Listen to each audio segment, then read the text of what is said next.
मनोहर हिंदी कहानियां पर आप सभी का हार्दिक स्वागत है। आज की कहानी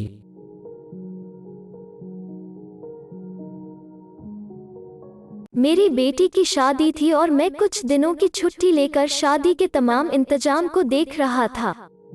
उस दिन सफर से लौटकर मैं घर आया तो पत्नी ने आकर एक लिफाफा मुझे पकड़ा दिया।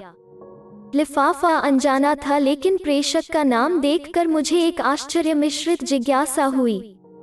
अमर विश्वास एक ऐसा नाम जिसे मिले मुझे वर्षों बीत गए थे। मैंने लिफाफा खोला तो उसमें 50 लाख रुपए का चेक और एक चिट्ठी थी। इतनी बड़ी राशि, वह भी मेरे नाम पर। मैंने जल्दी से चिट्ठी खोली और एक सांस में ही सारा पत्र पढ़ डाला। पत्र किसी परी कथा की तरह मुझे अचंभित कर गया। लिखा था, आदरणीय सर, मैं एक छोटी सी भेंट आपको दे रहा हूँ। मुझे नहीं लगता कि आपके एहसानों का कर्ज मैं कभी उतार पाऊंगा।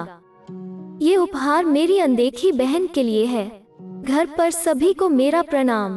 आपका अमर। मेरी आंखों में वर्षों पुराने दिन सहसा किसी चलचित्र की तरह तैर गए। एक दिन मैं चंडीगढ़ में टहलते हुए एक किताबों की दुकान पर अपनी मनपसंद पत्रिकाएं उलट पलट रहा था। तभी मेरी नजर बाहर पुस्तकों के एक छोटे से ढेर के पास खड़े एक लड़के पर पड़ी। वो पुस्तक की दुकान में घुसते हर संभ्रांत व्यक्ति से कुछ अनुनय विनय करता और कोई प्रतिक्रिया न मिलने पर वापस अपनी जगह पर जाकर खड़ा हो जाता। मैं काफी देर तक मूक दर्शक की तरह यह नजारा देखता रहा। पहली नजर में यह फुटपाथ पर दुकान लगाने वालों द्वारा की जाने वाली सामान्य सी व्यवस्था लगी, लेकिन उस लड़के के चेहरे की निराशा सामान्य नहीं थी। वह हर बार नई आशा के साथ अपनी कोशिश करता, फिर वही निराशा। मैं काफी देर तक उसे देखने के बाद अपनी उत्सुकता दबा नहीं पाया और उस लड़के के पास जाकर खड़ा हो गया। वह लड़का कुछ सामान्य सी विज्ञान की पुस्तकें बेच रहा था। मुझे देखकर उसमें फिर उम्मीद का संचार हुआ और बड़ी ऊर्जा के साथ उसने मुझे पुस्तकें दिखानी शुरू की। मैंने उस लड़के को ध्यान से देखा। साफ सुथरा, चेहरे पर आत्मविश्वास, लेकिन पहनावा बहुत ही साधारण। ठंड का मौसम था और वो केवल एक हल्का सा स्वेटर पहने हुए था।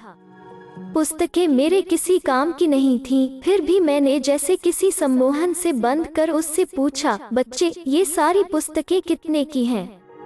आप कितना दे सकते हैं सर? अरे, कुछ तुमने सोचा तो होगा। आप जो दे देंगे, लड़का थोड़ा निराश होकर बोला। तुम्हें कितना चाहिए? उस लड़के ने अब यह समझना शुरू कर दिया कि मैं अपना समय उसके साथ गुजार रहा हूँ। 5,000 रुपए, वो लड़का कुछ कड़वाहट में बोला। इन पुस्तकों का कोई 500 भी दे दे तो बहुत है। मैं उसे दुखी नहीं करना चाहता था, फिर भी अनायास मुंह से निकल गया। अब उस लड़के का चेहरा देखने लायक था, जैसे ढेर सारी निराशा किसी ने उसके चेहरे पर उड़ेल दी हो। मुझे अब अपने कहे पर पछतावा हुआ। मैंने अपना एक हाथ उसके कंधे पर रखा और उससे सांत्वना भरे शब्दों में फिर पूछा, देखो बेटे, मुझे तुम पुस्तक बेचने वाले तो नहीं लगते, क्या बात है? साफ साफ बताओ कि क्या जरूरत है? वह लड़का तब जैसे फूट पड़ा। शायद काफी समय निराशा का उतार चढ़ाव अब उसके बर्दाश्त के बाहर था। सर, मैं 12वीं कर चुका हूँ। मेरे पिता एक छोटे से रेस्तरां में काम करते हैं। मेरा मेडिकल में चयन हो चुका है। अब उसमें प्रवेश के लिए मुझे पैसे की जरूरत है। कुछ तो मेरे पिताजी देने के लिए तैयार हैं, कुछ का इंतजाम वह अभी नहीं कर सकते। लड़के ने एक ही सांस में बड़ी अच्छी अंग्रेजी में कहा। तुम्हारा नाम क्या है? मैंने मंत्रमुग्ध होकर पूछा। अमर विश्वास। तुम विश्वास हो और दिल छोटा करते हो। कितना पैसा चाहिए? 5,000। अब की बार उसके स्वर में दीनता थी। अगर मैं तुम्हें यह रकम दे दूं तो क्या मुझे वापस कर पाओगे?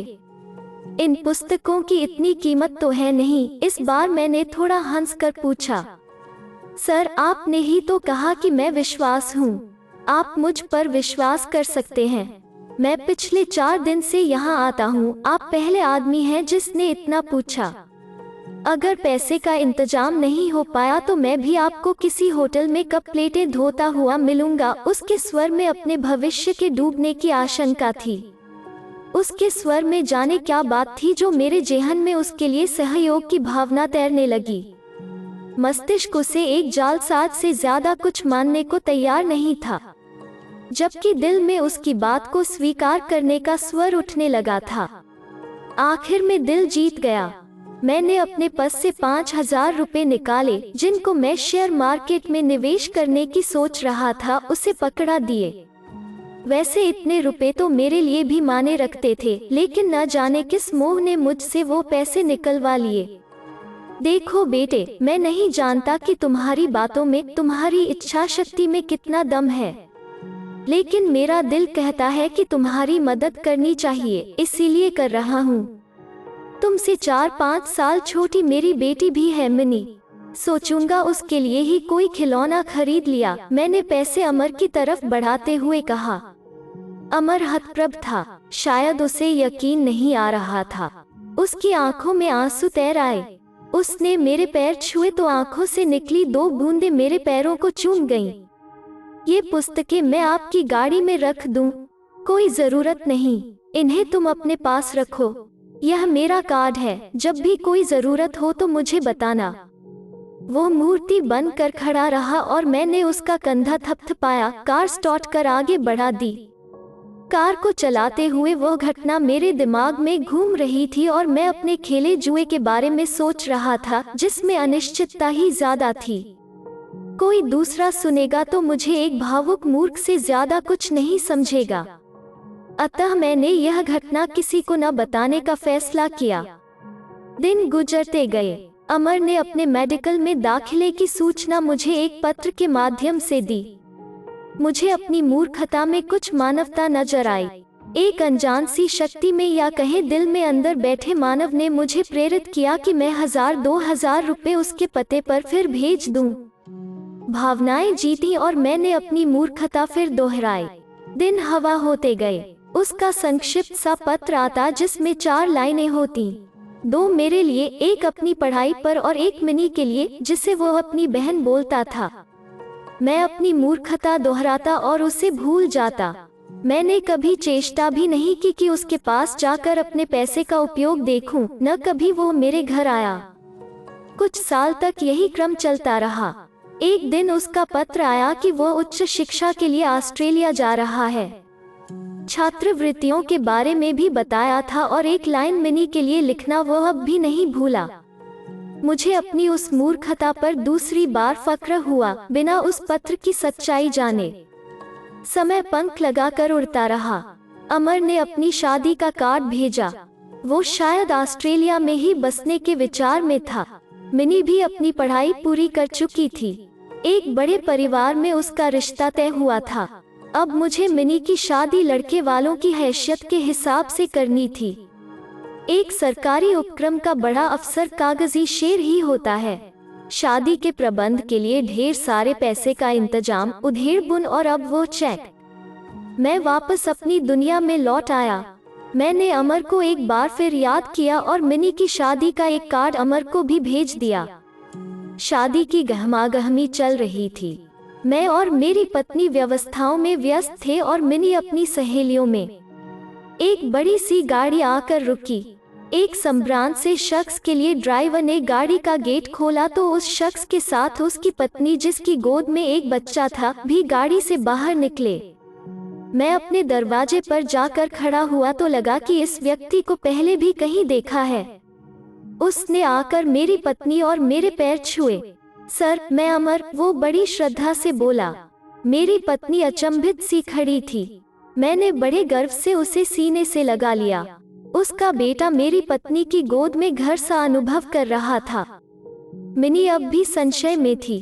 अमर अपने साथ ढेर सारे उपहार लेकर आया था।